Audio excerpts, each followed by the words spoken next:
Moi, je disais à ma famille, vous voyez, un jour, ils viendront filmer à la maison aussi. Je sais pas s'il y a un meilleur sentiment que ça. Tu sais, quand tu donnes de l'argent à ta mère. Le premier protège, il avait écrit Jordan, avec 3 Z, c'est pour dire, tu vas dormir. Déjà, là, normalement, il parle plus le bac. Donc, si tu regardes la vidéo, frère, là, il faut plus parler. On ne sait même pas que cette maladie, elle existe et qu'on ne la connaît pas. Ça, c'est un scoop.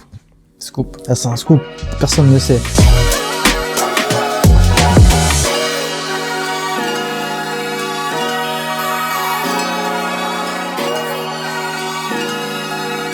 Lui, son boulot, c'est de casser les dents et moi de les réparer. J'accueille aujourd'hui un champion du MMA, un champion des sports de combat. Bienvenue à toi, Cédric Doumbé. Merci beaucoup pour l'invitation. Avec grand plaisir. Alors, on commence. Cédric, t'es venu en Europe à l'âge de 9 ans. Ouais. Tout comme moi d'ailleurs. T'as commencé tes sports de combat à 16 ans. Tout comme moi d'ailleurs. T'as toujours voulu être comédien, tout comme moi d'ailleurs. Tu crois qu'on va encore trouver des points communs? D'ailleurs, on en a discuté. Ouais. Là. Ouais. On en a encore un. Bah déjà, moi, ce qu'il faut savoir, c'est que il y a quelques années, dans les 5 ans auparavant, je voulais faire des études de dentiste. Voilà. Déjà, tout comme toi, il y a bien longtemps. Ouais, je voulais vraiment aller en Espagne pour Espagne et Roumanie. Je dis bon, un peu la flemme, je dis bon, peut-être aller peinard en Roumanie, c'est plus facile. Mais sinon, je voulais faire ça bien, je voulais aller en Espagne et faire 5-6 ans et pour faire dentiste. Pourquoi? Premièrement, financièrement, on sait que les dentistes sont bien, tu vois, on voit le petit pantalon, le petit cabinet, tu vois. Non, financièrement, on gagne très très bien. Après, ça dépend où, hein, je vais pas parler pour tous les dentistes, mais je sais qu'en France, en tout cas, j'avais parlé avec un de mes dentistes et il m'a dit qu'en plus, il y a beaucoup de travail. Dans le secteur, il y a beaucoup de travail. Il m'a dit, vas-y, il m'avait motivé. Donc, financièrement, je voulais le faire. Deuxièmement, il y a du travail. Troisièmement, je suis quelqu'un de très minutieux. Je sais pas si ça se voit, tu vois, parce que je me vois pas, moi, dans la vie de tous les jours. Je sais pas comment les gens me perçoivent, mais je suis très minutieux. J'aime bien le travail manuel, j'aime bien le souci du détail. Et je pense que c'est un travail pour moi, tu vois. Le seul inconvénient, c'est bon, sentir des haleines tous les jours et voir des fois des chicots un peu bizarres. Tu doubles le masque, Ouais, tu mets, vrai, tu mais- mets un peu de menthe. Ah, un peu de monde, mais c'était le seul bémol. Mais sinon, à la base, ça me plaisait vraiment. Mais entre la carrière et les études de dentiste, je pense que mon manager, il aurait pété un câble. Il m'a dit, qu'est-ce que tu racontes? Tu veux faire un truc de dentiste, toi? Justement, moi, c'était à ce moment-là qu'on avait le choix entre carrière, moi 16 ans, comme je t'ai dit, j'ai commencé les sports de combat, carrière en sport de combat, carrière en football professionnel.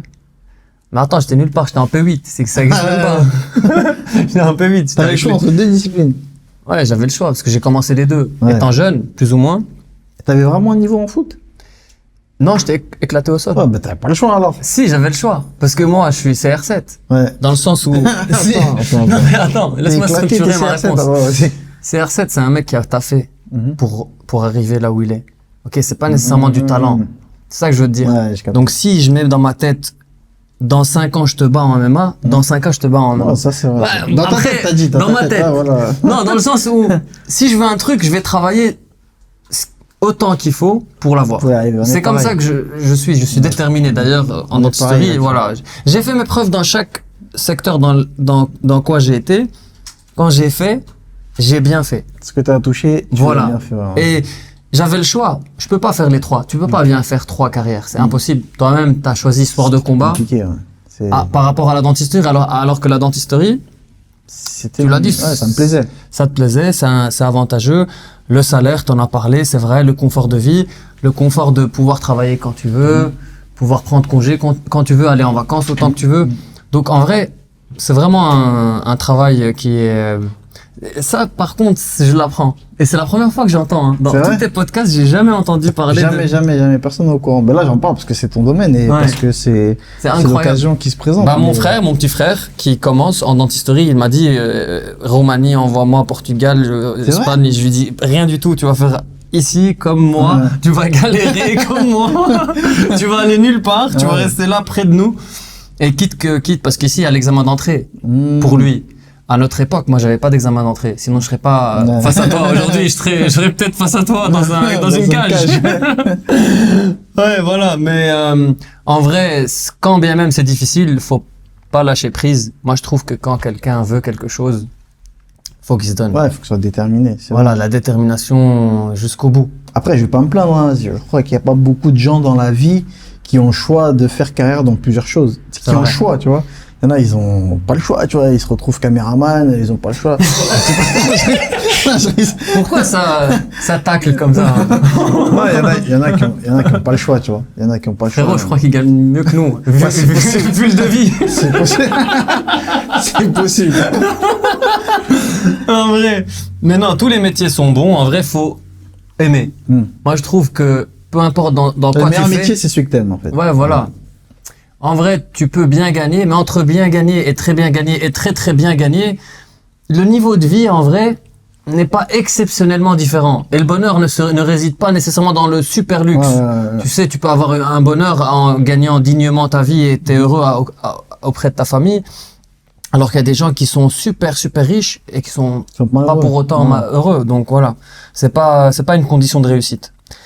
D'ailleurs, en parlant des débuts, est-ce que t'imaginais qu'un jour t'allais être le Cédric Doumbé d'aujourd'hui? Ouais. Non, blague à part, ouais. Ouais, parce que c'est marrant que tu dis ça, parce que, tu sais, quand j'étais plus jeune, je voyais souvent, par exemple, le Glory, là où je suis devenu champion du monde. Moi, j'étais pas au Glory à l'époque, j'avais pas signé dans cette organisation-là. Et je combattais, je faisais mes combats à l'extérieur, je gagnais par KO. Et je faisais déjà le fou. Tu vois, je disais déjà que j'étais le meilleur. D'ailleurs, si on va sur Internet, on cherche, je crois que c'était en 2019. Je faisais une vidéo, j'étais assis dehors et je parlais, j'ai fait une vidéo de 50 minutes et on me posait des questions, c'est une interview. Et je disais déjà, je suis le meilleur, tel mec je le bats, tel mec je le mets KO, tel mec. Mais pourtant, j'avais pas encore vraiment prouvé, tu vois, mais j'étais sûr de moi. Et je me souviens, à l'époque, je disais à ma famille, tu sais, il y avait avant chaque combat, un peu comme ils font à l'UFC maintenant, ils vont faire un reportage chez le mec. Ils vont le filmer dans son quotidien, dans son entraînement, auprès de sa famille, etc. Ils vont faire une sorte de, ils appellent ça countdown. Tu vois, une vidéo comme ça, promotion pour le combat. Et je voyais ça au Glory. Je voyais les mecs qui se faisaient filmer chez eux avec leur famille, etc. Et pour moi, c'était waouh. Je me disais, et moi je disais à ma famille, vous voyez, un jour ils viendront filmer à la maison aussi. Je dis un jour je serai comme eux, j'irai comme ça et ils filmeront à la maison. Donc j'avais déjà cette ambition d'être parmi les meilleurs. Mais au-delà d'être parmi les meilleurs, moi je savais que j'étais le meilleur. Pas que j'allais devenir le meilleur, je savais que j'étais le meilleur. Et c'était juste, donnez-moi l'occasion de le prouver. C'est une question de temps. Ouais, c'est ça, donnez-moi l'occasion. Donc en fait, quand je vois la carrière que j'ai aujourd'hui, c'est déjà ce que j'ambitionnais. Ouais. Tu vois. Maintenant, si tu me dis, on est là en tant que musulman, si tu me dis, est-ce que tu savais que tu allais être comme ça? Non, je savais pas. Mais est-ce que tu voulais arriver à ce niveau-là? Ouais, vraiment, je voulais même arriver plus. Tu vois, je voulais même être plus haut. Mon ambition était vraiment plus haute que ça. Mais la carrière n'est pas finie de toute façon. La carrière n'est pas finie. Elle vient de commencer. Elle vient de commencer. Du coup, voir ma situation aujourd'hui, je suis pas choqué en fait, parce que je sais que je travaille dur pour arriver où je suis. Magnifique. À quel point ta famille est une source de motivation? Ma famille, est-ce que c'est vraiment une source de motivation?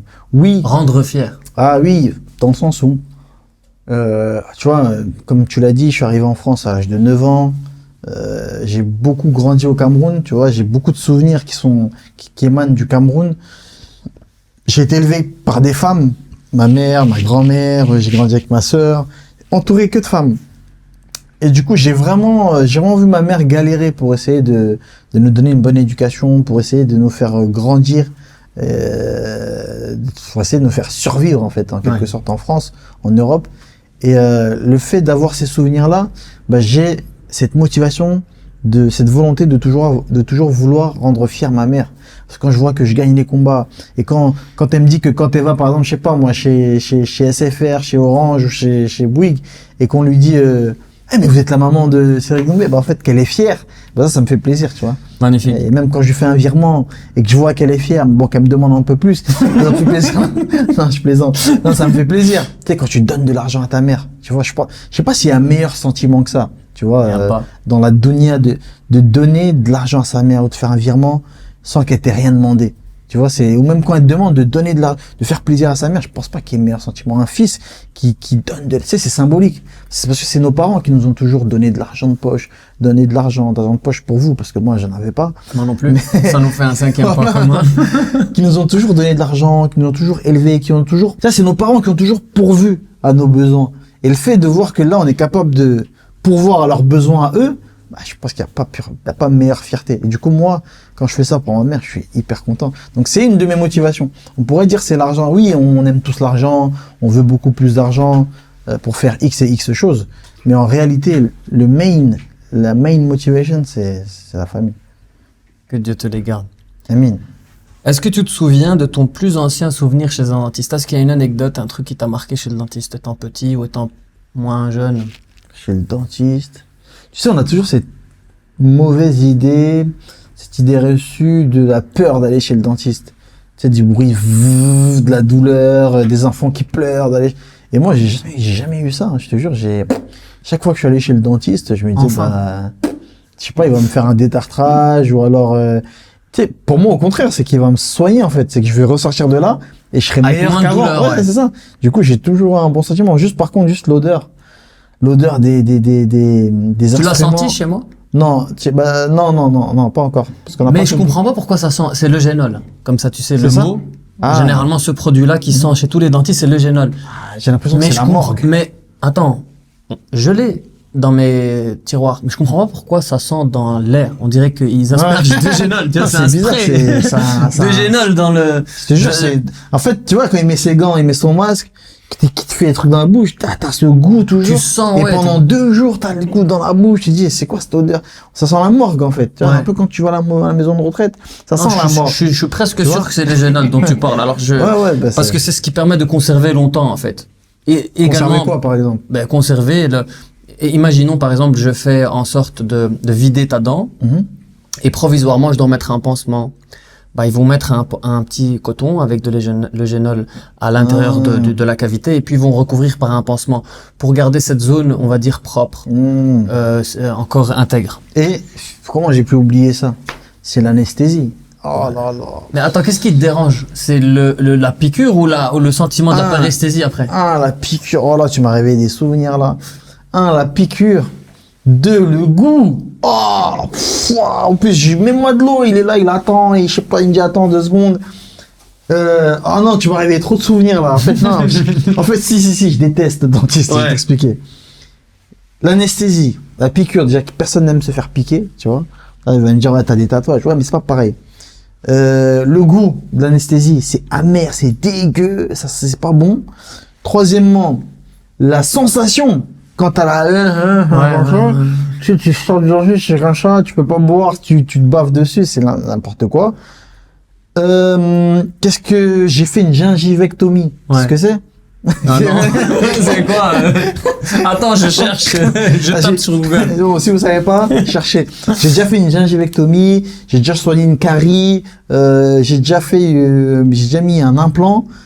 Donc t'as vu, quand on t'anesthésie et qu'on travaille dans ta dent, dans ton os, je jure, c'est comme si je chantais le truc. Je chante rien, tu vois, mais franchement,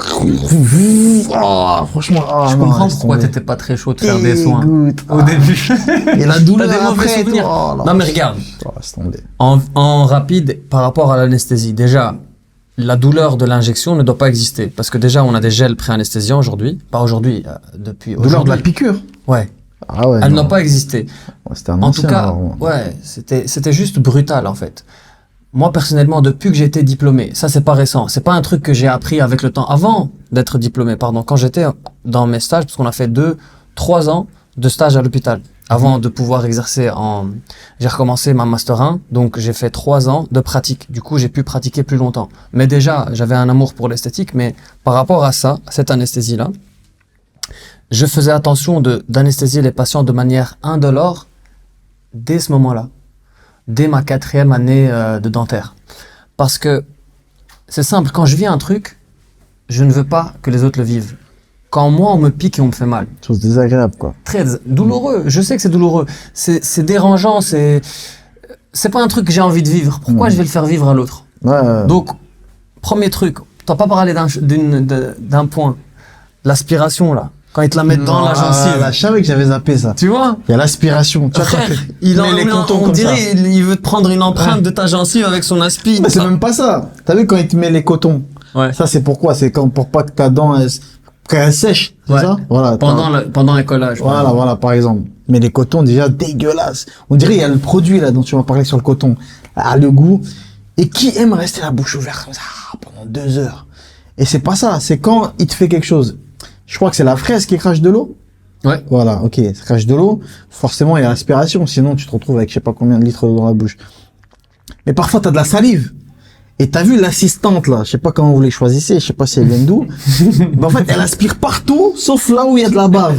Et tu sais, au bout d'un moment, c'est moi, je suis obligé de prendre le truc, parce que j'ai de la bave, en fait, ça va couler, ou alors je vais l'avaler.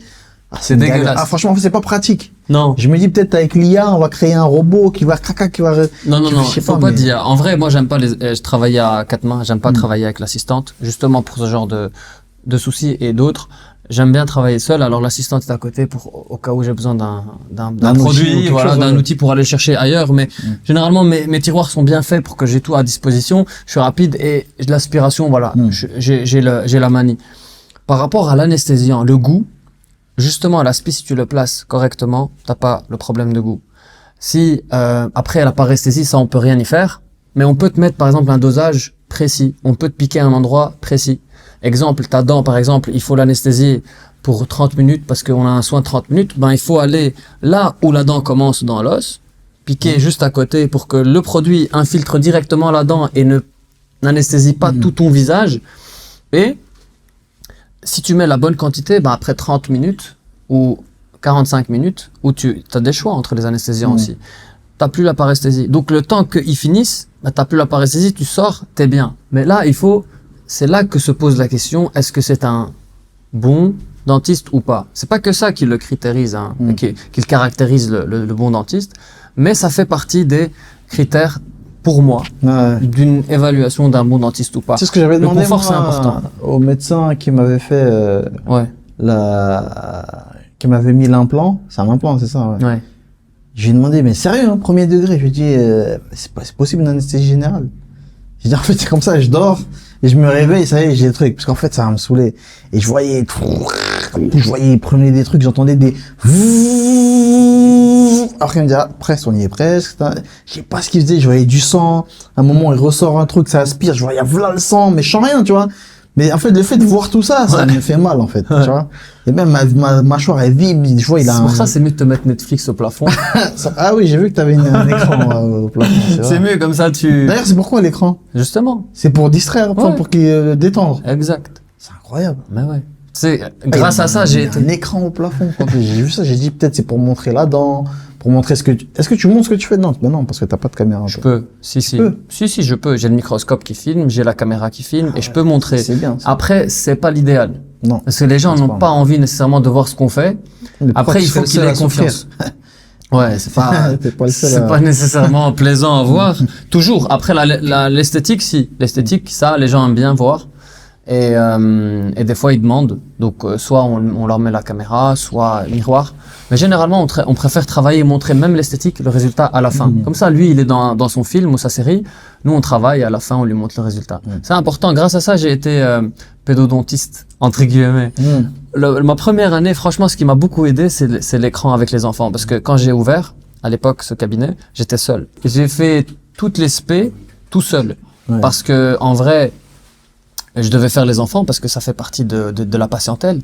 Et je commençais un cabinet le temps d'ouvrir. Parce que t'as vu, on a un étage que pour les enfants. T'as pas encore regardé? J'ai vu les beaux gosses. Et te montrer j'ai vu. Je me suis dit d'ailleurs, mais ils viennent se soigner ici ou? Ouais, voilà, donc jouer. Mais c'est plaisant pour les enfants. Donc au début, tellement c'est bien fait, je pensais que c'était la garderie des parents, enfin de la crèche. Ouais, de la crèche des enfants pendant que le parent il se fait soigner. En fait, non, c'est plutôt pour les enfants. Il y a des journées enfants, on en a 4 ou 5 par semaine, et c'est que des enfants pour aligner les dents, les appareils dentaires. C'est plus facile ça, la clientèle enfant. On va dire la patientèle enfant. Quand t'aimes bien, il faut aimer. Moi, j'aime bien. Il y a moins de travail, c'est moins compliqué. C'est moins complexe. Tu sais, ça va bouger, ça va tomber, ça va, tu vois. Ouais, mais non, ça, c'est difficulté. Faut savoir gérer un enfant, faut savoir gérer la pédodontie. Je trouve pas que la pédodontie est nécessairement plus simple. Après, il faut qu'on sache tout faire. Moi, personnellement, un dentiste compétent, c'est un dentiste complet. C'est-à-dire que je choisis de ne pas faire les caries, je choisis d'arrêter de faire les enfants par choix, pas par incapacité. Dis-toi que sur l'année où j'ai pratiqué, j'ai fait peut-être 1000 bouches pédo, 1000 enfants sur toute l'année. Je pense que sur les 1000, il y a vraiment une seule, c'était une fille, qui était vraiment ingérable, mais vraiment ingérable. Elle voulait même pas s'asseoir, tu vois. Donc. Et le parent? Non, moi, je suis pas partisan. Par contre, le parent, il intervient pas chez moi. C'est interdit. Il n'a pas à venir m'aider. Y a pas. Ah ouais? C'est moi qui gère l'enfant. Ah ouais, bah, c'est si normal, j'arrive vraiment à pas gérer l'enfant, c'est que je peux pas. Par contre, celui qui vient, tu vois, il lui fixe les mains, l'autre il lui tient la tête et il ouvre la bouche. Ça, c'est pour Non, traumatiser pour lui des dire, gosses. eh oh, on s'assoit maintenant, tu vois. Non, en vrai. C'est pas parce qu'il lui a dit, eh oh, on s'assoit qu'il va s'asseoir. Ah Crois-moi, ouais. Moi, je préfère que le parent qui intervient sorte du cabinet. Je le gère tout seul, l'enfant. Quand le parent, il est là, il fait des choses, l'enfant, il a des attitudes bizarres et il n'est pas réellement, ouais, il est pas correct, il est pas sérieux comme il faut, tu vois. Alors que quand il y a personne, il y a que toi et lui, tu lui demandes un truc, il va le faire. Quand il y a son père, sa mère, il va faire des choses, voilà. Tu connais un enfant. La pudeur fait que il va voilà, l'enfant, tu sais comment c'est. On a tous été enfants et on sait. Mais en vrai, pour revenir au sujet, en vrai, les enfants, c'est pas compliqué. Il faut juste savoir s'y faire. Et sans faire pleurer, sans les agresser, sans les tenir. Faut pas les traumatiser. C'est comme ça qu'on fait des phobiques. La plupart des phobiques, mes patients qui viennent phobiques aujourd'hui, c'est des patients qui ont eu des traumatismes. Comme ça, ouais. Ouais, on leur tient les mains, mais comment? C'est quoi? Tu tiens les mains, l'autre il tient la tête, l'autre il ouvre la bouche. C'est de l'exorcisme, c'est de la torture, tu vois. c'est pour lui faire rentrer un djinn. Tu vois, c'est pas normal. Tu dois lui parler, l'enfant il comprend. Si tu lui parles, tu lui mets son dessin animé à la télé, t'es tranquille. C'est pour ça que je t'ai dit j'étais pododontiste grâce à cette télé. Parce que tu lui mets son dessin animé, il est ailleurs. Tu lui dis ouvre ta bouche, il ouvre. Et puis tu lui dis voilà, on va faire un petit truc. Tu lui montres pas la piqûre. Tu lui fais sa piqûre avec du gel pré-anesthésiant, il sent pas la piqûre.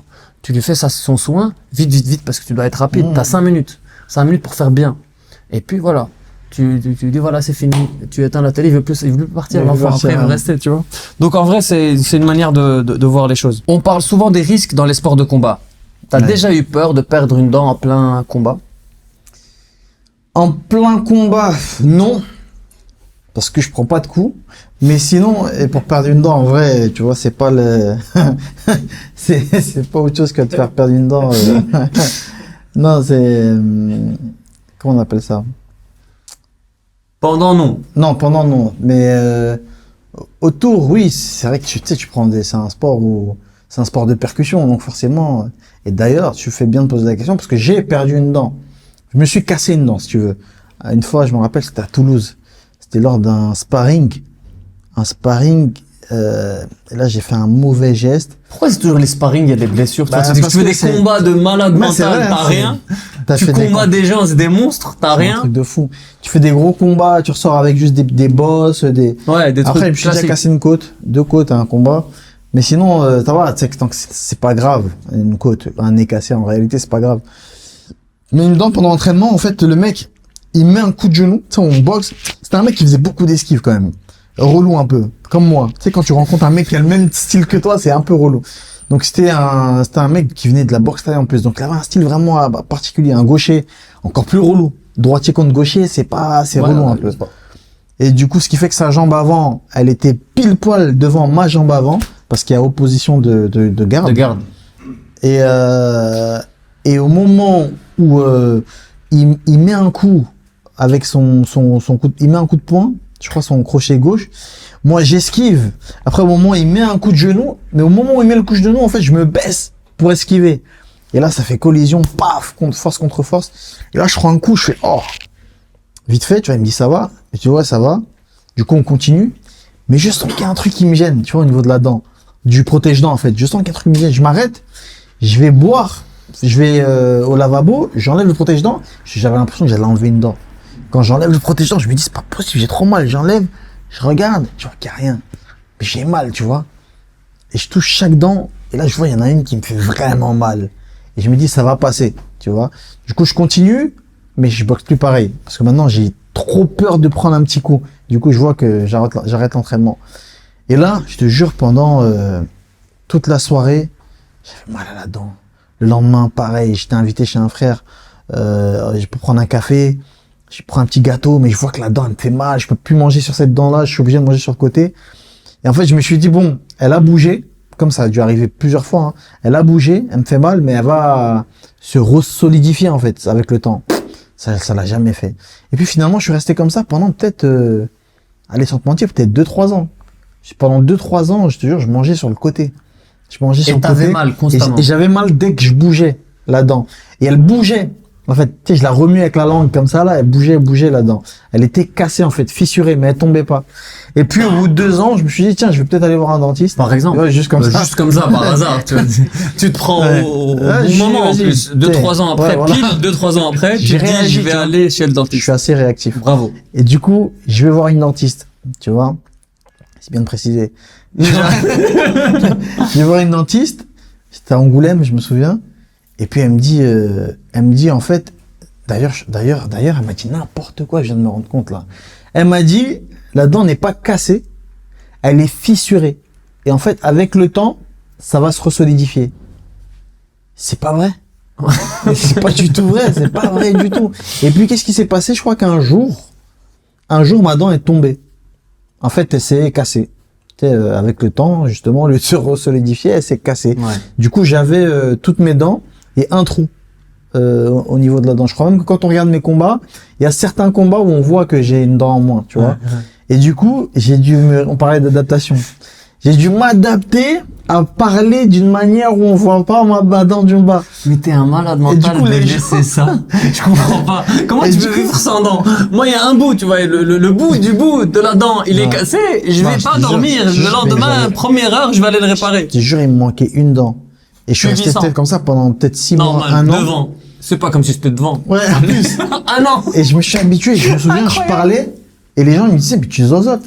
Parce qu'en fait, quand je parlais, je cachais un peu. Et quand je souriais, je me suis habitué à sourire sans trop sourire. Franchement, mon corps s'est adapté. Et quand je te demande une anecdote, tu me parles pas de ça. Tu me racontes je sais pas quoi. Et qu'est-ce qui s'est C'est un passé? Un jour, il y avait un mec qui vendait des grills. Il faisait des grills. Ouais. C'est des bijoux pour la Ouais. dent personnalisés. Et moi, je me suis dit, vas-y, stylé, tu vois. Vas-y, fais-moi un. Tu vois, tu m'en fais un. Fais-moi un. Et on a pris l'empreinte, etc. Et je lui dis, par contre, tu me fais un avec les dents du bas, mais de manière à ce que la dent qui est le trou, il soit caché. Du coup, il en a fait un et il a remoulé une fausse dent. Du coup, quand je le mettais, Il y avait une dent. Il y avait une dent. Du coup, je traînais avec les grills. Je te jure, T'es c'est trop devenu un marrant. Américain. Ah ouais, De force. J'avais le grills. Je traînais tout le temps avec les grills. Et puis un jour, je me suis dit, vas-y, je vais aller voir un vrai dentiste quand même. Tu vois. Et je suis allé à Paris, voir un vrai dentiste. Et puis il m'a dit, mais... Là, c'était un. Un. Non, là, ça y est, il faut arrêter les Arrête de faire du bêtises. sexisme. Ouais, je suis allé chez une, elle me dit, non, mais la dent, elle va repousser. Je sais pas ce qu'elle me raconte. Bref, avec tout le respect que j'ai pour les dentistes, pareil. On va pas savoir avoir les femmes pour les collègues dentistes. Absolument, les consoeurs. Ouais, les consoeurs. Et du coup, le dentiste, qu'est-ce qu'il me dit? Il me dit, qu'est-ce que vous avez fait, monsieur Doumbé? Je lui dis, mais il faut venir direct, il me dit. Il me dit, quand il y a un souci, écoutez, quand il y a un souci au niveau de la dent, il faut venir direct. Tu l'as Et pas même dit, quand je suis il y a venu pas de direct. souci, je lui Après dis, 4 je ans suis venu pile. 2 ans après, je suis venu direct. Il me dit, non, c'est pas comme ça. Et là, c'est là où il m'a dit, en fait, ce qui s'est passé, c'est quoi? Et là, tu vas reconnaître, vu que c'est ton métier. Il m'a dit, la dent, elle s'est cassée en deux. Donc, vous avez encore votre racine. Il me dit, par contre, la gencive, elle a recouvert, en fait, la racine. Il me dit, là, ce qu'on va faire, c'est qu'on va faire une gingivectomie, qu'on va ouvrir la gencive pour laisser apparaître la racine. Ouais. On va laisser cicatriser, et puis là, on va mettre une couronne. Du coup, c'est ce qu'on a fait, opération gingivectomie, trop mal. Ensuite, il met au début, pour pas que ça se recouvre encore, il met une couronne provisoire, comme ça, là, dégueu, on a resté une petite dent, comme ça, là, c'est même pas moulé, c'est bref. Ouais. Mais ça faisait le taf quand même un peu. Et puis, il m'a mis Une couronne définitive dessus. définitive dessus. Mais, que j'ai cassé, quand même, 4 ans après, peut-être. À l'entraînement, pareil, je prends un petit coup, je sens crac, je me dis non. Et là, je regarde comme ça, sauf que ce qui s'est passé, c'est quoi? C'est une grosse anecdote, mais ce qui s'est passé, c'est quoi? C'est qu'en fait, t'as vu la couronne définitive, donc c'était la fausse dent, avec une tige en métal. Donc il a L'inlay corps. Voilà. Le renforcement Je dis, voilà, corono-radiculaire. Le Ouais, renforcement. voilà. C'est ça, la licorne. L'inlay corps. Licorne. Et du coup, il me l'a mis, et en fait, quand je me suis cassé, c'est pas la couronne qui a cassé. C'est l'inlay. C'est le renforcement. C'est la racine. Ah, la racine. La racine, Mais tu sais elle- pourquoi? Est-ce que c'était métallique? Ouais, la tige. Ouais, elle était mécanique. Bah voilà. Ouais, c'est pour ça. C'est pourquoi nous, en dentisterie, on va vers l'abandon du métal dans la bouche. Abandon des couronnes en métal, des renforcements en métal, des plombage en métal, en mercure, etc., l'ancien amalgame. L'ancien, Voilà, on va vers tout ce qui est fibré, composite fibré. Donc, c'est du composite, c'est de la résine, c'est du plastique renforcé. Donc ça, si ça casse, c'est ça qui casse. C'est Exactement. Donc, si tu casses une dent renforcée par un tenon fibré ou du composite renforcé fibré, c'est lui qui casse. Donc, tu auras encore la racine et tu devras enlever, c'est pas facile, il faudra enlever sans fissurer la racine et puis refaire. Donc, tu peux réutiliser, tu as une deuxième chance. Alors qu'avec le métal, tu casses la racine. Là, C'est la ça que j'aime racine pas. était cassée, tu vois, la Ouais, racine était fissurée en deux, comme ça. fracturée, ouais. En Classique. longueur. Classique. Ah ouais, t'es pas comme ça, hein. En longueur. C'est t'es pourquoi cassé je comme suis ça. contre les vis. Je suis contre les tiges en métal. D'ailleurs, j'en ai posé très peu et je n'aime pas. J'ai arrêté. J'en ai posé très peu quand j'ai commencé ma pratique en France parce que c'est ce qui rembourse en France. D'ailleurs, j'ai arrêté et j'ai même voulu arrêter le remboursement. Tellement les pratiques qui remboursent, c'est pas Elle ce te qui mène est... à faire un travail qui est pas propre, en fait. Voilà, que je n'aime pas. Je ne suis pas d'accord théoriquement avec la chose. Je ne vais pas m'obliger à faire quelque chose qui est remboursé, juste parce que c'est remboursé. C'est vrai. Donc voilà, j'ai arrêté maintenant celui qui veut des tiges en métal. Je lui fais pas. Je lui fais de la fibre et il paye sans remboursement. Je fais que ce Ouais, tu qui fais de la qualité. fonctionne. Voilà, Ouais. exactement. Et du coup, du coup, je suis allé voir le médecin. Il a enlevé ma racine naturelle et il a dit, bon, on va mettre un implant. Si vous Là, voulez. t'as plus le choix. Là, j'ai plus le choix. Opération, implant. Après, tu sais comment ça se passe. J'ai attendu un peu le temps que ça se 3 mois d'ostéo-intégration. Voilà, Ensuite, on a posé Ensuite, on a la posé- vis de Sika Exactement, j'ai qu'on attendu. a enlevé. T'as attendu 2 semaines, 1 semaine à 2 semaines, et puis Après, t'as on a- mis l'empreinte, et puis Et t'as la attendu couronne. la couronne. Ouais, Voilà. C'était long. Et j'ai payé cher. Et je me suis dit, alors imagine, tous ceux qui ont moins 5-6 dents à refaire, ouais, c'est un billet tu comptes 2-3 000 euros par dent. Ouais, c'est ça. C'est un truc de fou. Mais par contre, le choix Pourquoi du c'est aussi dentiste, cher c'est important. Je vais te dire pourquoi c'est cher. Mais le choix du dentiste, c'est important. C'est-à-dire que la tige, qu'elle soit métal ou autre, t'es quelqu'un qui fait des sports de combat. Donc t'es à risque. T'es un patient à risque. Qu'est-ce que moi j'aurais fait, par exemple, hein, c'est pas pour faire genre je suis meilleur que ton dentiste, mais maintenant avec l'expérience que j'ai aujourd'hui, bah je pourrais mettre une ailette qui vient de la couronne et qui tient sur la dent à côté. Pas deux, une. Comme ça, on a un mouvement des deux dents ensemble. Tu ramasses un coup, la dent en question et la dent d'à côté va absorber le choc. Mais c'est un exemple. C'est un exemple pour éviter d'avoir mis un implant. Mais après, l'implant, comme je t'ai dit, il est très bien fait. Tu dois juste bien l'entretenir en passant les brossettes là et partout au niveau de tes dents. Non, mais c'est vraiment une bonne anecdote, une bonne anecdote. En parlant de dents, tu as ce qu'on appelle les dents du bonheur. Ouais. C'est le diastème, le nom médical de cet espace-là. Est-ce que tu as déjà voulu changer ça ou ça fait partie de toi et t'as jamais pensé... Est-ce que tu as déjà fait quelque chose d'esthétique sur tes dents? Je sais qu'il y a 5 ans aussi, 5-6 ans, j'avais mis des gouttières Ouais. pour l'alignement des dents. Mais par contre, j'avais une requête à la dentiste. Je lui dis, par contre, madame, je veux pas refermer mon écart. J'ai dit, moi, je veux le garder parce que ça fait partie de moi. Mais sauf que en mettant les gouttières, ça refermait un peu. Ça refermait légèrement. Alors, à terme, les gouttières, elles n'étaient pas faites de manière à ce que je n'ai plus d'écart. Donc, ça a juste resserré. Et c'est vrai que j'aimais bien. Tu vois, c'était resserré, mais ça changeait vraiment ma tête. Mais j'aimais bien. Mais sinon, en soi, ça fait partie de moi. Je me vois pas sans écart. Après, tu sais, tu peux faire de l'esthétique, et réduire un peu l'écart, sublimer ton sourire, sans pour autant fermer et perdre ton identité. Donc, et par rapport à ça, justement, pour pas que le patient regrette. En fait, nous, on accorde beaucoup d'importance, surtout en esthétique, à la satisfaction du patient et au regret, à l'absence du regret. Donc, si on voit que le cas du patient nécessite un mock-up, c'est-à-dire une présentation de ses futures dents plus ou moins en bouche, on va lui faire. Un cas comme toi, c'est un cas mock-up d'office. Je vais te mettre des dents provisoirement dans ta bouche qu'on va mettre en composite. Ce sera que du provisoire. On va te refermer l'écart de 1 mm ou 2 selon tes recommandations, tes envies. Mais genre, faut vraiment oser parce que c'est que provisoire. Faut oser pour voir est-ce que tu vas aimer, est-ce que ton entourage va aimer, etc. Et on laisse le patient soit juste le temps d'une consultation, soit partir avec quelques heures, quelques jours pour voir un peu avec sa famille ce qu'il en est, et puis décider à ce moment-là. Donc, si tu veux, C'est quoi, on pourra c'est faire comme des des facettes? tests. C'est des facettes provisoires. D'accord, Et que tu peux enlever sans problème. Tu D'accord. vois, qui collent bien, qui tiennent bien, qui te donnent un aperçu de Ton futur sourire. ton futur sourire, voilà. J'aime pas celui qui est digital parce que c'est pas la réalité. Ouais. Il n'est pas réaliste. Je préfère celui où tu places, Tu portes, en fait. voilà, le mock-up réel.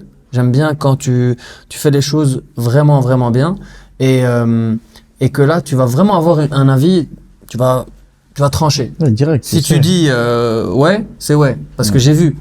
Et il sera mieux, bien évidemment, parce que quand on va te poser la céramique, je t'en ai parlé là tout à l'heure en bas, quand on a regardé tes dents, la céramique feldspathique, c'est une œuvre d'art. C'est quelque chose qui est fait à la plume par un prothésiste spécialisé. N'importe quel spécialiste, n'importe quel prothésiste ne peut pas le faire. Fait à la main, cuit au four plusieurs fois, il prend 4 jours pour faire une seule facette. Pour te dire. Ah ouais. Ouais. Donc c'est quelque chose. Bon, il est fait en parallèle, donc il va pas prendre 10 fois 4 jours pour 10 dents, mais ça prend énormément de temps et ça demande beaucoup de maîtrise. Mais après, ton sourire, il est juste sublime. Tu sublimes vraiment avec la feldspathique, tu sublimes vraiment le sourire. Toi, t'as fait ça là, sur tes dents? Non, moi j'ai juste aligné pour l'instant. Alors là, j'ai utilisé les alignements Invisalign que je fais, les gouttières exactement, les gouttières. Et la marque, c'est Invisalign. Je précise parce qu'il y a beaucoup de marques produits blancs. Ouais, j'en ai vu aussi sur Internet. Parfois, je vois des trucs. Voilà, des pubs. Des trucs moins chers. Mais en fait, ils ont imité la technologie d'Invisalign il y a 20 ans. Maintenant, Invisalign est beaucoup plus avancé qu'à l'époque. Et la technologie que tu trouves dans le plastique qu'il y a dans Invisalign ne se trouve pas dans le reste. Du coup, tu as plus de résultats. Tu as des résultats qui sont plus prédictibles, plus courts en temps et plus efficaces. Donc en fait, tu gagnes en efficacité et moi je suis fan de l'efficacité. J'aime bien un truc qui marche bien. Une voiture qui roule, non. Une voiture qui roule vite, bien, qui tombe pas en panne tous les 2 jours et demi, tu vois. J'aime bien l'efficacité, c'est tout. Donc c'est pourquoi je travaille avec cette marque. Donc maintenant j'ai aligné. Je t'ai parlé de l'emboîtement là tout à l'heure. Je sens que toutes mes dents s'emboîtent de la molaire à la molaire quand je ferme. Surtout quand je viens d'enlever les aligneurs, parce que là, je suis en fin de traitement. Là, j'aime bien mon emboîtement et mon alignement. Aujourd'hui, je peux commander les facettes si j'ai envie. Et je vais le faire. Je vais commander, je vais me les coller peut-être moi-même. Ou alors prendre un bon dentiste ici. Et placer après les gouttières de contention. Parce qu'il y a le phénomène de mémoire de position. Ça, tu le sais. Si une dent, tu la tournes, et tu la tiens pas dans cette position, elle a tendance à revenir. Ça s'appelle la mémoire de position. La dent se rappelle qu'elle était là à l'époque, donc elle veut revenir à sa place initiale. Et c'est pourquoi on met des gouttières de contention et pas des fils. Parce que les fils, ils vont te tenir juste de la canine à la canine. La molaire, là derrière que t'as tourné, qu'est-ce qui va faire qu'elle va rester dans sa place après la rotation? Elle va avoir tendance, comme le phénomène ressort, de revenir. C'est la gouttière de contention. Et j'en fais plusieurs. Du coup, forcément, à vie, si tu as la gouttière de contention, forcément, tu gardes un peu de composite pour des accroches. Non, la contention, t'as pas besoin d'accroche.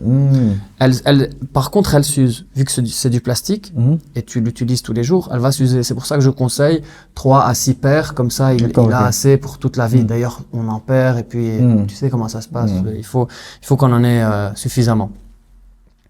Ok. Et donc là, bientôt, résultat avec tout. Avec le smile, perfect smile.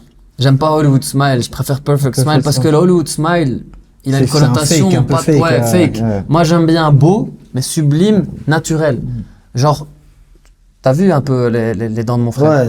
Ah oui, bah oui, j'ai vu les dents. Voilà, c'est le plus blanc de ce qui existe. Tu sais ce qui correspond aux dents lavabo, c'est cette couleur-là. Mais même là, ça fait pas lavabo. Alors c'est trop blanc pour moi, j'aime pas. Moi personnellement, je mettrais pas BL1. C'est trop blanc. C'est trop blanc. Pour moi, c'est trop blanc. Je mettrais BL2, BL3, un ton, deux tons. Plus naturel en fait. Ouais, voilà. J'ai envie que ça soit sublime. J'ai envie que ça soit sublime, mais j'ai pas envie que tout le monde dise ah ouais, lui il a refait ses dents. Ils vont me dire ah mais c'est tes dents ou tes facettes? Là, c'est mitigé un peu. Ça, ce suspense-là, j'aime bien. Et ce dont tu m'avais parlé là en blanchiment, c'était en fait un produit que tu vas mettre dans les gouttières. Par exemple, dans les gouttières que tu mets déjà. Ouais, Ah, voilà. d'accord, ok, Et ok. moi, par exemple, les gouttières Invisalign, bah, j'offre le blanchiment avec. Comme ça, le patient, il aligne et il blanchit dès les premières gouttières. D'accord. Et ça aide moralement le patient à continuer, continuer parce qu'il a les dents et blanches et alignées dès les premiers mois. Donc ça le motive, il les porte bien. Et franchement, on a que des bons résultats. On a des résultats qui commencent après 4 mois, les gens sont satisfaits. Bon, il y a des cas plus complexes qui durent jusqu'à 1 an, des fois 1 an et 2 mois. Mais c'est pas les... Sur le blanchiment? Non, sur le Ah, traitement sur le d'alignement. traitement Mais d'alignement, c'est pas les gouttières qui durent 2, 3, 4 ans. C'est très rare. Et on a fait des choses super sympas en Invisalign d'ailleurs. J'aime beaucoup cette technologie. Vraiment, c'est un truc qui aide beaucoup. Quand t'es beaucoup de sérieux, gens. ça marche bien. Ouais, vraiment. En parlant de sourire, est-ce que tu utilises ce sourire pour déstabiliser l'adversaire pendant le trash talk ou pendant... Parce que, en vrai, même avec ton protège-dents pendant le combat. Ouais, c'est vrai que oui, mais dans quel sens? Dans le sens où, sur mes protège-dents, il y a toujours des petits messages. Tu vois, il y a mon premier protège-dents, il y avait écrit Jordan, avec 3 Z, tu sais, pour dire, tu vas dormir. Et un petit lit aussi. Il y avait écrit Jordan. Tout ça sur le Ouais, protège-dents. un petit lit. Je le mettrai, je te montrerai. T'as mis l'adresse du lit, comme ça il sait où il doit dormir. Non, il y avait un lit avec Z, Z, Z, et il y avait écrit Jordan, avec plein de A et plein de N. Et du coup, je l'ai porté 9 secondes, tu vois, le protège-dents. Il a pas beaucoup servi, Ouais, du pas, coup. pas trop servi. Plus à l'entraînement. et puis le protège-dents Baki, c'était tout blanc, avec des étoiles d'ambulance. Il y avait écrit Doumbé ambulance et tout. Non, j'aime bien. Donc, mon sourire déstabilise, parce qu'à chaque fois j'arrive devant mon adversaire, je souris et voilà. Et il sait ce qui se passe, il sait ce qui lui attend. Ouais. Mais par rapport à ça, si je te refais des protège-dents maintenant, je dois écrire quoi dessus? Ah bah là, il faut écrire... il faut du Jordan t'es mort, parce qu'il faut qu'il y passe encore une fois. Ouais. Il faut du Baki, il faut du... Tu penses que tu vas... Jordan encore? Ouais. Moi, je pense, parce qu'il se sent un peu chaud, là. Là, il se dit, bon, j'ai éteint Baki, pourquoi pas aller laver l'affront de Doumbé, tu vois. Donc, peut-être qu'il se sent chaud. Moi, personnellement, étant quelqu'un qui suit les choses, les événements, j'étais pas sur place, parce que je peux pas me déplacer tout le temps à cause de mon travail, mais j'ai regardé en live. Bon, c'est vrai que 9 secondes, c'est court. On aurait aimé que ça soit un peu plus long. Ah, moi aussi. Mais je m'attendais pas du tout. Je m'attendais à un rematch avec Baki, mais pas avec Jordan. Personnellement. Après, je suis pas contre. Non, moi, j'aime le spectacle. Les gens, ils veulent tout, de toute façon. Ils veulent Jordan, Baki, tout. On veut juste te voir combattre. C'est ça qu'ils me disent. Ils me disent n'importe qui, mais juste, on veut que tu éteignes quelqu'un. De la France. Un Français. N'importe qui. Après, c'est vrai que c'est toujours plaisant, un combat franco-français.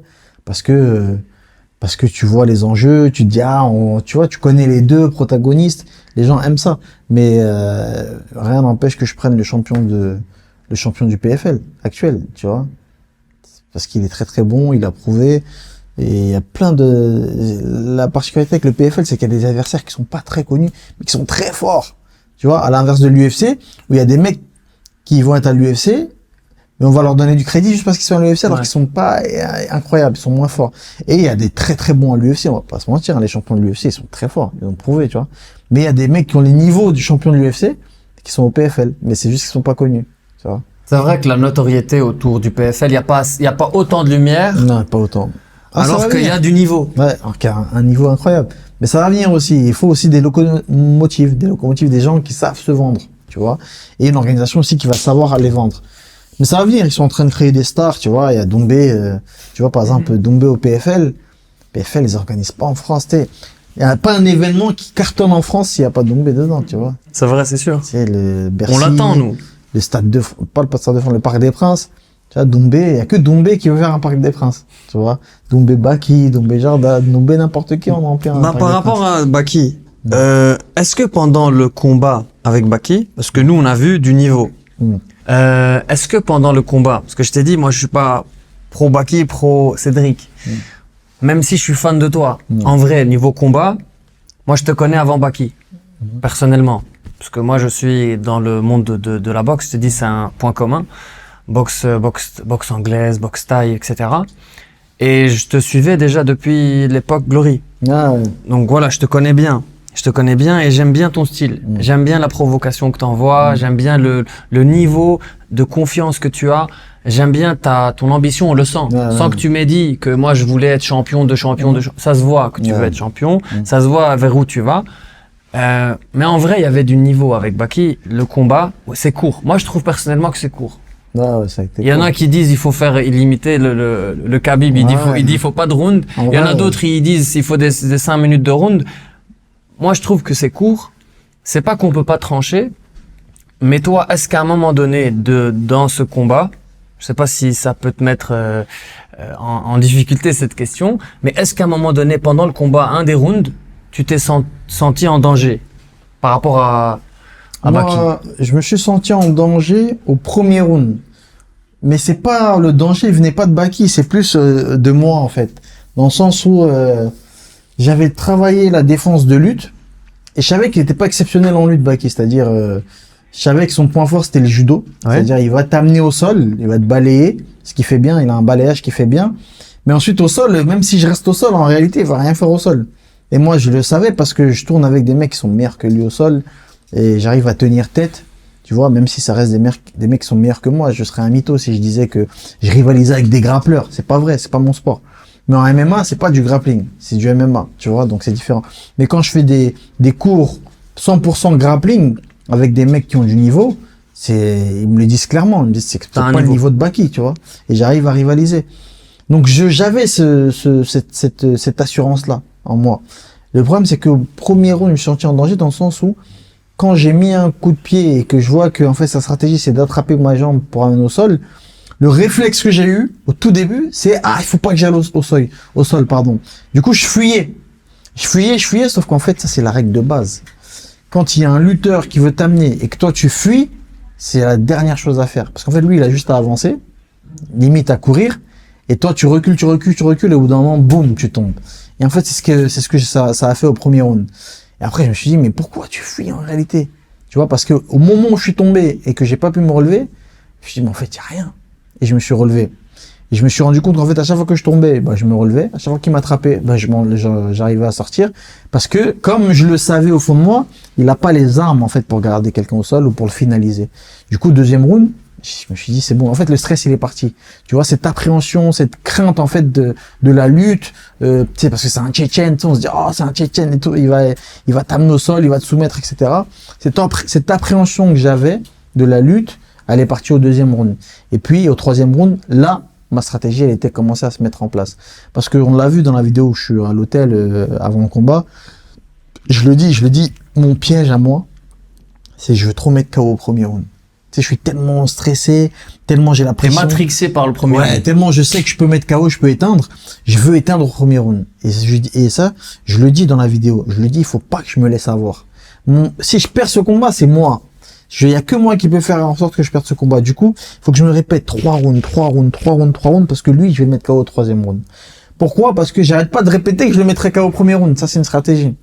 Je lui dis, ouais, premier round, je vais le mettre KO comme Jordan. Mais dans ta tête à toi. Mais dans ma tête, moi, c'est le troisième round que je vise. Parce que lui, il se dit quoi? C'est quoi cette stratégie? Lui, il va se dire, faut que je survive. Faut pas qu'il me mette KO comme Jordan, la honte. Je peux pas prendre un KO en 9 secondes. Donc, je sais que pendant tout le premier round, il va être alerte. Il va être vigilant, quitte à fuir le fight. C'est ce qui s'est passé. Quitte à fuir le combat, il va le faire pour pas prendre un KO au premier round. Comme je l'ai dit. Donc, c'est ce qu'il a fait. Donc, à mon avis, quand il a passé le premier round, il s'est dit, déjà, il m'a pas mis KO au premier round. Ok. Du coup, toujours très vigilant, parce qu'il veut pas prendre KO au deuxième round. Et moi, je faisais mon game. Deuxième round, je le prends, tranquille, tu vois. Et puis là, le troisième round, c'est là où je savais que j'allais le cueillir, en fait. C'est ça le mot parfait, c'est cueillir. C'est-à-dire que lui, il a oublié le KO. Il a oublié KO premier round, KO deuxième round. Pour lui, ça y est. Pour lui, même limite. C'est un combat. Voilà, c'est avec un combat. Un monsieur lambda. Voilà, pour lui, là, maintenant, il se dit, il faut que je gagne. Je vais aller chercher ma victoire. Sauf que moi, c'est là où je mets les mecs KO. C'est quand les mecs viennent chercher leur victoire.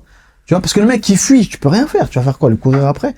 Vous avez bien vu, premier round, je vais pas le courir après. Deuxième round, c'est une galère. Je veux aller au combat. Lui, il court, il tourne, il attend juste que je mette un coup de pied pour essayer de m'amener. Et il se passe rien, tu vois. Et c'est moi qui gagne le combat parce que je touche plus. Troisième round, on le voit, il vient pour m'amener, blam, boum. Je défends, je le repousse. Je dis, ça y est, marche avant. C'est parti. Et je sais que ça va venir. Et puis, elle épine. C'est tombé. Et tu vois, et le combat qu'il a fait contre Jordan m'a donné raison. Parce qu'on le voit, que quand il a passé le premier, le deuxième, le troisième round, tu vois vraiment le vrai Baki. C'est-à-dire, il n'y a pas de cardio. Ça veut dire, Au final, il a amené Jordan au sol combien de fois? Peut-être 10 fois. C'est bien vu au sol. Et pourtant, Jordan, il est claqué au sol. Vraiment, vraiment au sol, Jordan, il a pas le niveau. Mais il l'a amené au sol et il le maintient et Jordan, il se relève. Il fait de la lutte avec Jordan. Jordan, il arrive, tu sais, il va au sol, il se relève. Généralement, Jordan, tu le finalises. Tu l'amènes au sol. Avec la capacité physique que tu as, vu la condition physique que tu as, quand je parle de condition, je parle de la forme physique qu'il a, Baki, tu vois, visuellement. Après, Jordan, il est costaud aussi, mais visuellement, normalement, tu le maintiens au sol et tu le finalises, tu vois. Tu mets une clé, voilà, tu mets une coup, clé, t'es censé être un lutteur, tu vois. Mais en fait, non. C'est juste un bon judo, mais la lutte, c'est pas ça, et le sol, c'est pas ça. Et moi, j'ai parlé même avec des gens de sa team. Je vais pas citer parce que je vais pas faire de problème.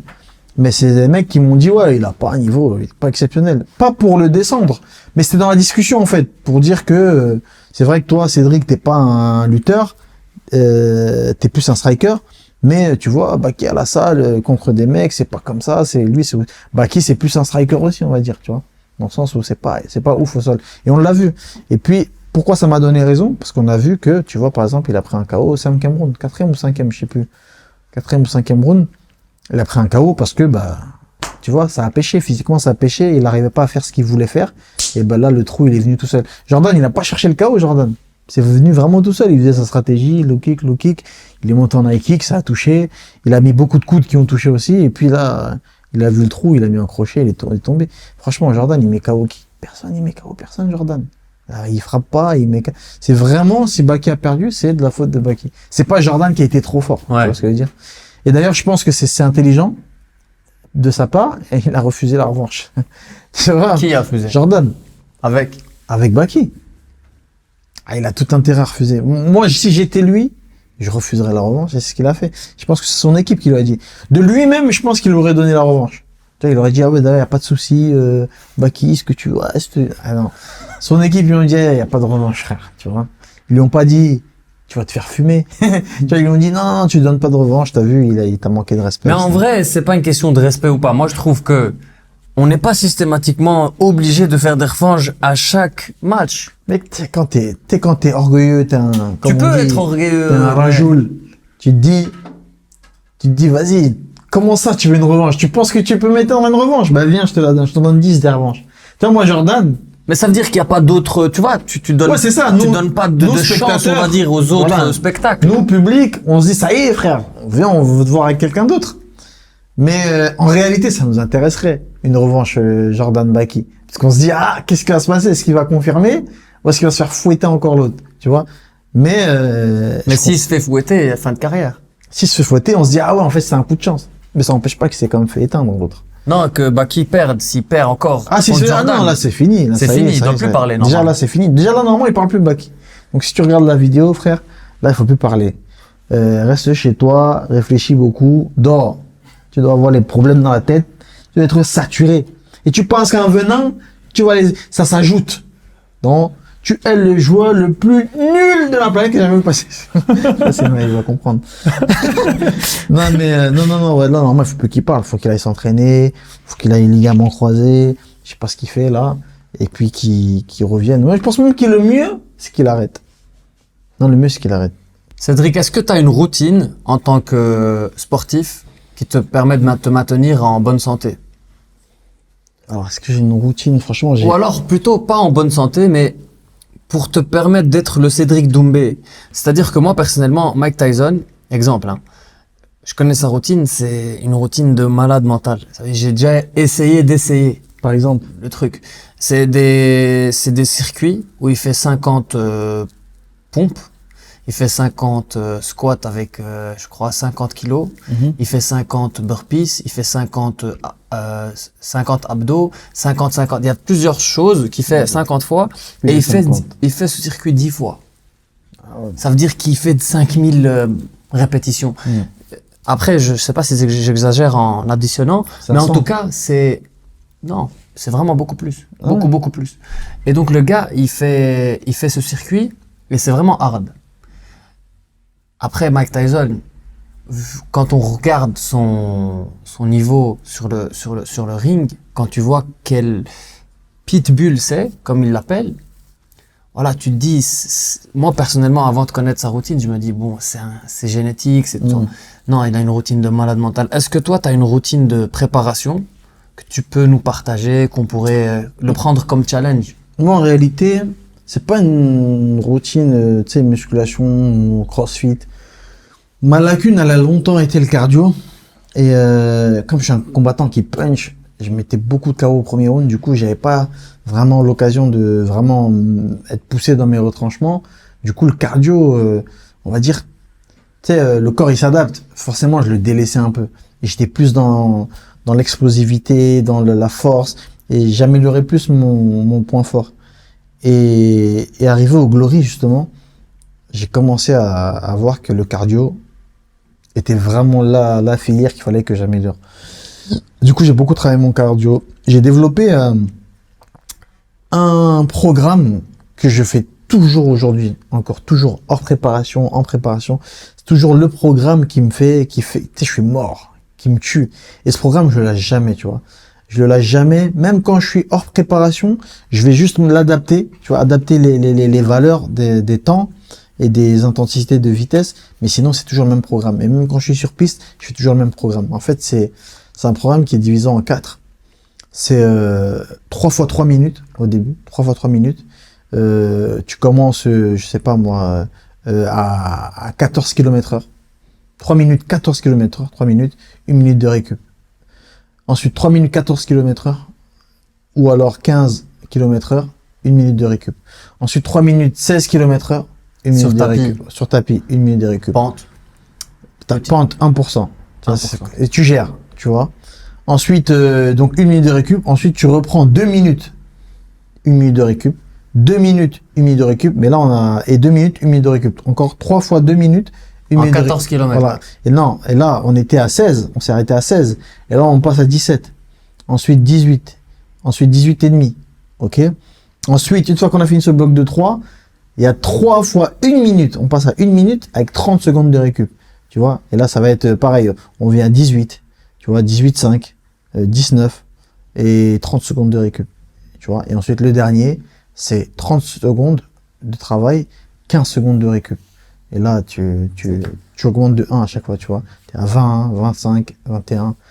Et ça, tu vois, après, une fois que t'as fait ça, t'es mort. T'es mort. Et ça, c'est le programme que je fais. Et si je le réussis, je sais que physiquement, je suis bien. Et ça, c'est la routine. Chaque fois, je le fais 1 jour sur 2. Je fais Pour ça. le cardio. Ouais, pour le cardio. 1 jour sur 2. Et quand t'es sur piste, c'est encore mieux. Parce que du coup, en fait, le 300 mètres, qu'est-ce que je raconte? Le 400 mètres, c'est 1 tour ou 2 tours? Un tour, ouais, c'est 2 tours. 2 tours, ça fait combien? 2 tours, 1 tour, c'est 400 mètres, 800 mètres. Alors, 800 mètres. 800 mètres, tu dois le faire en 3 minutes. Donc, tes 2 tours, tu dois les faire en 3 minutes. Tu vois? Et tu fais donc 3 minutes, 1 minute de récup.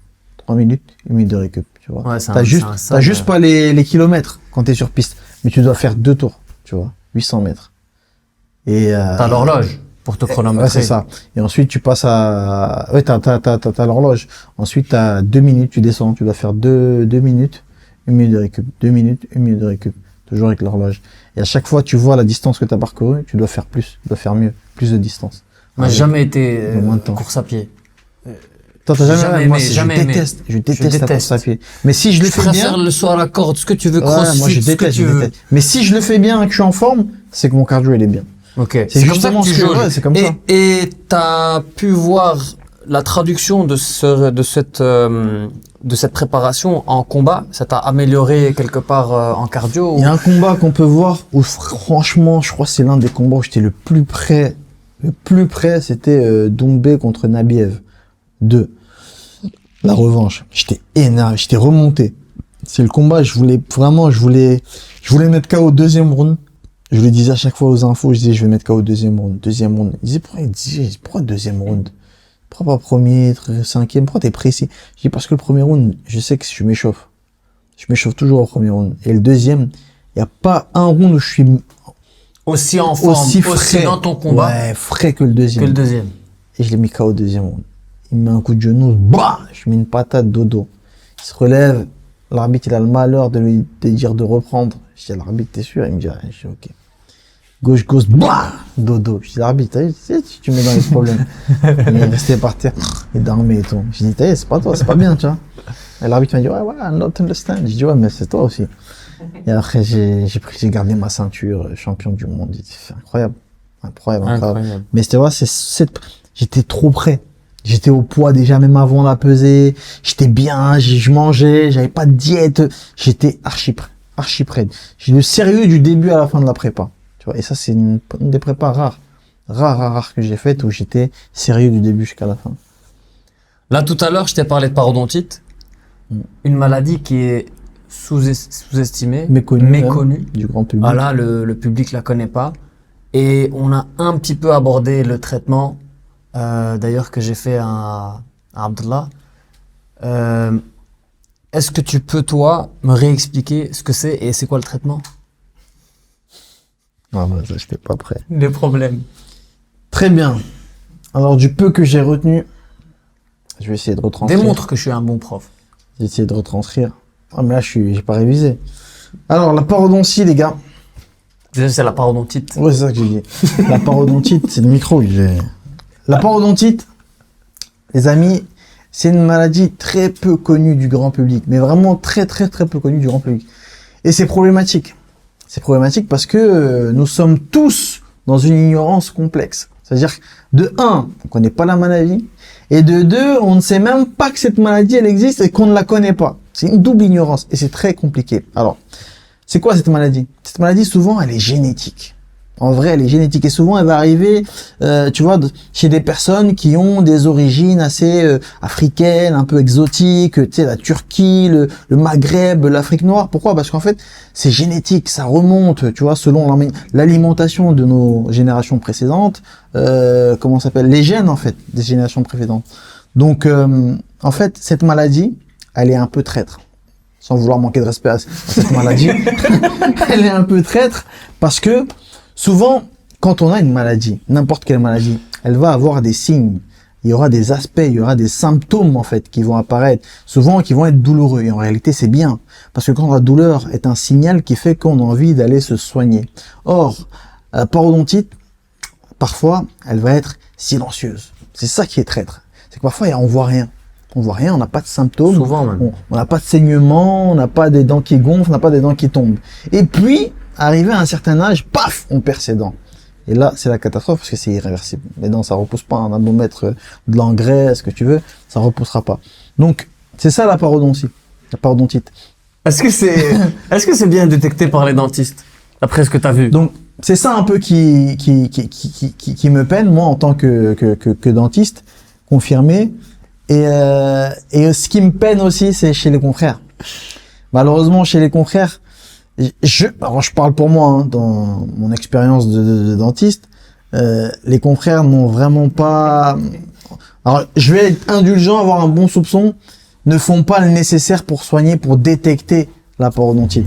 Pourtant, ils sont capables, ils ont été formés, ils savent comment faire, mais ils ne font pas le nécessaire pour pouvoir examiner et surtout, comment dire, dépister cette maladie-là chez les patients. Pourtant, c'est pour moi prépondérant. Prépondérant, c'est-à-dire c'est super, c'est primordial. C'est vraiment la tâche prépondérante à faire. Donc vous, maintenant, je sais que vous êtes des millions à regarder cette vidéo. Faites-le, parlez-en à vos dentistes. Dites-leur, je veux être dépisté, je veux savoir si j'ai la parodontite. Je veux savoir, parce que c'est une maladie parfois silencieuse. Et n'oubliez pas que les dents sont comme, comment dire, les dents, c'est un centre nerveux du corps humain. Parfois, tu vois, quand on a un souci aux dents, ça peut amener d'autres soucis qu'on ne soupçonne même pas. Parfois, on a des problèmes de dos, parfois on a des problèmes aux articulations, parfois on a des migraines, on a des problèmes, des tendinites, plein de choses. Et en fait, ça émane des dents, ça émane de la parodontite. Donc c'est très très grave. Je sais que vous vous reconnaissez. Je sais que tu te dis, ah, subhanallah, mon dos, ouais. Ça peut venir de la parodontite. C'est l'impuissance sexuelle sans rigoler. L'impuissance sexuelle. Vous êtes 99% aujourd'hui à regarder cette vidéo. Il y a une personne sur deux là qui a une impuissance sexuelle. Non, pas spécialement. C'est toi, non, c'est vrai. Non, ça peut jouer. Non, ça peut Tout jouer. ce qui est inflammatoire dans le corps, ça peut jouer sur ça. C'est une maladie inflammatoire, ça joue sur toutes les maladies inflammatoires du corps. Ça joue sur les maladies endocriniennes, maladies hormonales, les maladies auto-immunes. Il y a tellement de liens entre la bouche et toutes les maladies du corps que tout le monde devrait se dépister, se diagnostiquer et faire un bilan paro. Pas chez un dentiste. Le bilan paro, c'est chez un paro. Parce que le dentiste, il va lui dire, non, t'inquiète. Il y a combien de patients qui sont venus me voir? Leur dentiste leur a dit, non, t'inquiète, ils sont au stade 4, terminal.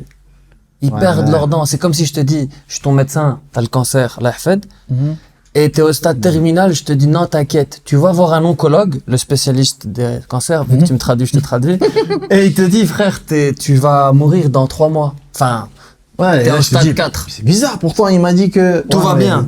Et combien de praticiens de santé, combien de spécialistes, des généralistes sont pas dans ce... Et tu te dis, mais comment est-ce qu'il peut dire... Moi, franchement, quand je parle, je dis, quand je suis pas sûr de ce que je dis au patient, franchement, je sais pas. Il veut rentabiliser sa consultation, le patient. Donc il me demande tout. Moi, je peux répondre à beaucoup, mais pas tout. Il y a des choses, je préfère lui dire, va voir un occlusionniste, va voir un endospé qui va lui déterminer la possibilité de garder la dent ou pas. C'est pas mon domaine. Je préfère référer. C'est comme ça. D'ailleurs, comment j'ai fait pour faire de parodontologue? C'est au début, je référais tout le monde parce que j'ai une conscience professionnelle. J'ai pas appris à référer. C'est en moi. Je trouve que ce monsieur en question, il a la maladie, je sais pas la traiter, je vais te référer. C'est humain, je trouve que c'est humain, c'est mon éthique, c'est ma conscience, voilà, ma déonto. Donc, je référais, et parmi ceux à qui j'ai référé, c'était des amis à moi. Donc, c'est pas des gens qui s'en foutent. Ils avaient aussi de la conscience. Mais j'ai vu que le problème n'était pas la conscience, mais la capacité de régler le problème ou les connaissances, tout court. Donc, en fait, ils n'ont même pas les outils nécessaires pour traiter, pour aider la personne. Donc, les personnes, soit ils revenaient avec la maladie et on me disait que oui, c'était stable, je devais juste surveiller. Ça veut dire quoi, stable, surveiller? Le mot « je suis suivi » en parodontologie ne veut rien dire. Tu as une maladie, tu dois être soit malade, soit traité. Le « je suis suivi », c'est un mot qui a été inventé pour camoufler les problèmes du manque justement de présence de ce traitement. Tous les parodontologues disent c'est incurable, c'est faux. On peut le traiter. J'ai une méthode qui permet de le traiter et en une séance. Pour la plupart, pour 99% des patients, en une séance, c'est traité. Ils doivent juste entretenir. Ils ont une séance où on fait une désinfection totale, on utilise plusieurs machines, plusieurs produits. Ensuite, ils ont un entretien de 2 semaines à fond, 10 fois par jour de désinfection à la maison. Ensuite, à partir de ce moment-là, c'est 3 fois par jour, ils entretiennent ce niveau sain à vie. Et c'est le seul moyen de se débarrasser définitivement des dents. Et après, ils viennent faire des séances de régénération osseuse. Chez nous, on essaye, grâce à des produits ceux qui étaient à des stades élevés quand même. Oui, mais même un stade 2, même un stade 3. Celui qui a perdu au niveau d'une dent ou plusieurs dents, qui veut renforcer son os, qui veut le redévelopper, on a des possibilités de régénération. Donc franchement, ton explication, elle était incroyable. D'ailleurs, j'ai recruté ce monsieur, il s'appelle aujourd'hui Cédric, parodontologue. C'est lui. Et c'est vrai, et parmi les signes, là, je vous donne ces cadeaux, vraiment, si vous vous dites, purée, ils m'ont fait peur, là, est-ce que j'ai envie d'aller, mais j'ai pas envie d'attendre jusqu'à demain, il faut que je sache maintenant. Il y a des signes qui ne trompent pas. Vous avez beaucoup de calcaire. Souvent, le calcaire, les gens vont dire, c'est quoi? C'est du plâtre, c'est rien, je fais un détartrage. Non, le calcaire peut être... Le calcaire. Le tartre. Pardon, ouais, c'est ça que je dis. Le tartre. C'est quoi? Non, le calcaire dans la douche. Déjà, ça, il faut l'enlever. Mais ensuite, dans ce qui concerne les dents, c'est le tartre. Le tartre, en fait, dans les dents, souvent, les gens vont dire, ah non, c'est du plâtre. Non. Le tartre, c'est de la salive. Il y a beaucoup de salive. Donc, tartre, c'est forcément de la bactérie. Et ensuite, ça va être des aliments. En fait, c'est le mix de ces 3 choses-là qui forment le tartre et qui viennent s'emmitoufler, en fait, autour des dents. Et c'est ça qu'il faut traiter au plus vite. Et c'est traître aussi. Voilà. C'est très traître. Ouais, c'est très traître. Franchement, le tartre, c'est notre ennemi juré. Celui qui se dit, j'ai du tartre, je vais souvent faire des détartrages. Ok, c'est bien. C'est cool, mais à un moment donné, tu te dis pas pourquoi j'ai du tartre. Ah non, ta salive est acide, c'est ce qu'ils leur disent, les dentistes. Mais les dentistes sont contents de faire des détartrages. Pas tous. Moi, par exemple, j'aimerais pas faire des détartrages à longueur de journée. C'est pas quelque chose de nécessairement plaisant. Tu nettoies, c'est du nettoyage. Mais si c'est pour mettre fin à la maladie, je veux bien enlever le tartre pour la dernière fois chez le patient. À l'aise. Il revient, il a encore le problème, on le traite, on l'aide. Troisième fois, on l'aide. Mais si je vois qu'il n'est pas complaisant, qu'il ne suit pas, qu'il n'est pas assidu, qu'il n'est pas sérieux, je lui dis vraiment sans le heurter que je ne l'accepterai plus. S'il ne fait pas l'effort de se soigner à la maison, pourquoi moi je vais perdre ce temps-là que je pourrais consacrer à quelqu'un d'autre avec lui, alors qu'il n'est pas sérieux, qu'il n'est pas assidu. Donc je donne une chance, deux chances, trois chances, mais si je vois que le patient il veut rien savoir, bah à ce moment-là, je suis désolé, je te suis plus parce que je peux pas fausser mes stats. Moi dans mes stats, 100% de réussite. C'est écrit dans mon carnet que je donne aux patients avec toutes les instructions que je t'ai montrées là tout à l'heure, avec l'explication du pourquoi, du comment, de comment cette maladie se développe, il y a le 100% efficace. Mais si toi tu viens, tu fausses mes stats, c'est pas bon. Je peux pas écrire 99,99. Je vais te virer. Tu seras plus mon patient. Tu vois ce que je veux dire? Il faut être sérieux avec sa santé parce que c'est important. Est-ce qu'il faut le préciser encore que la santé c'est important et qu'on n'en a qu'une? Et combien de liens entre qu'ils aillent voir un petit peu les patients sur PubMed, sur là où se publient les articles. Le lien entre la péricardite, l'enveloppe du cœur qui s'infecte, et la parodontite. Le lien entre le diabète et la parodontite. Je vais pas expliquer tous les liens, mais il y a des liens directs. Ça veut dire que ça peut te causer la mort. Ok, tous les morts, crise cardiaque c'est pas causé par la parodontite. Mais qui sait quel stade? On ne sait pas. Quand un patient meurt, quand un citoyen meurt, on ne va pas prendre un médecin légiste pour savoir de quoi est fait, quelle est la cause de sa mort, vrai ou pas. Donc c'est un sujet de santé publique. On ne sait pas combien cette parodontite peut tuer ou peut faire des dégâts. Si en bouche on sait que c'est 100% de dégâts. Mais on ne sait pas à quel point elle peut tuer. Et elle peut tuer en vrai. Crise cardiaque, c'est quoi une crise cardiaque? On dit ouais, il est mort, crise cardiaque. Allez, on va l'enterrer. Mais c'est pas comme ça. Il faut savoir de quoi il est mort. Est-ce qu'ils savent dans sa bouche, il a une paro ou il a pas une paro? Tout le monde dit ouais, non, mon père, ma mère n'ont pas.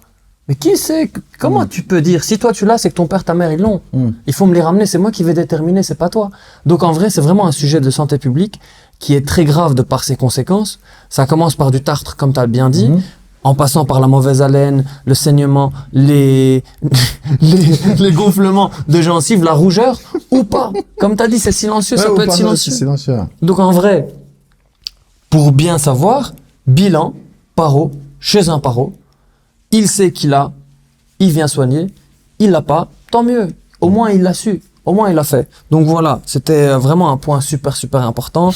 Maintenant, pour revenir à ta carrière, Cédric, c'est très important, pour moi, personnellement, et le public certainement, la suite de ta carrière. Moi, je veux avoir une suite concrète. Je sais que c'est quelque chose qui est un peu difficile à savoir, à prédire, etc. Pour un combattant, justement, il est sous cette pression de qui je vais combattre, de où je vais combattre. Est-ce que c'est PFL, est-ce que c'est UFC? Nous, comme je t'ai dit, on a envie de te voir à l'UFC parce que on a envie de te voir péter des dents à des gens qu'on connaît.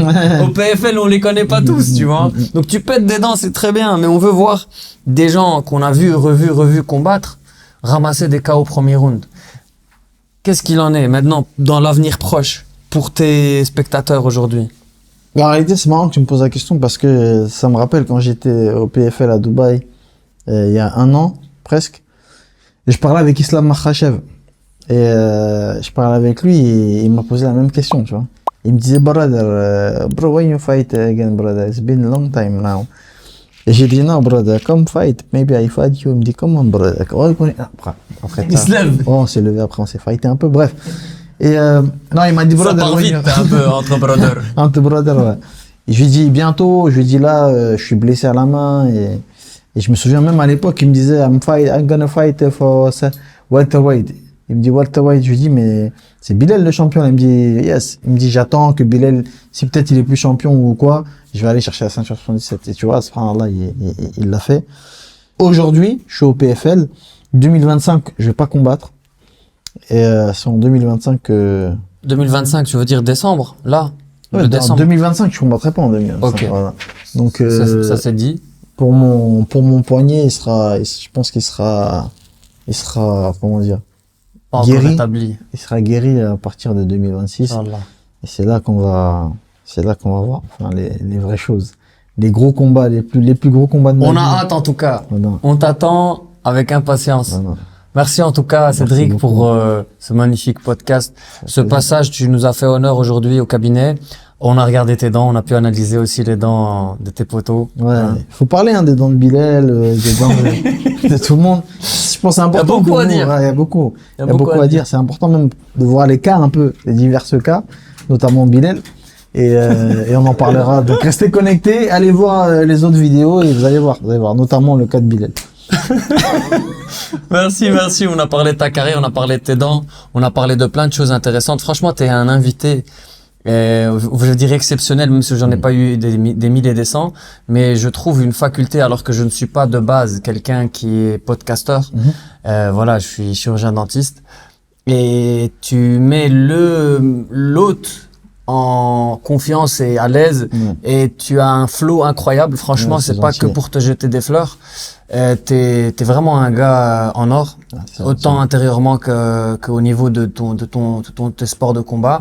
Je te remercie énormément pour ton temps. Merci. Pour cette énergie, pour tous ces fous rires qu'on a tapés. On espère vite te voir, comme on a dit, en mode guérilla au PFL ou à l'UFC ou peu importe, juste te voir combattre comme ils disent. Et merci beaucoup. On pourra voir alors par rapport à tes dents plus tard si on fait quelque chose ou pas. Merci beaucoup, Cédric. Plaisir, merci, c'est très gentil. Merci pour le suivi. Merci mon frère.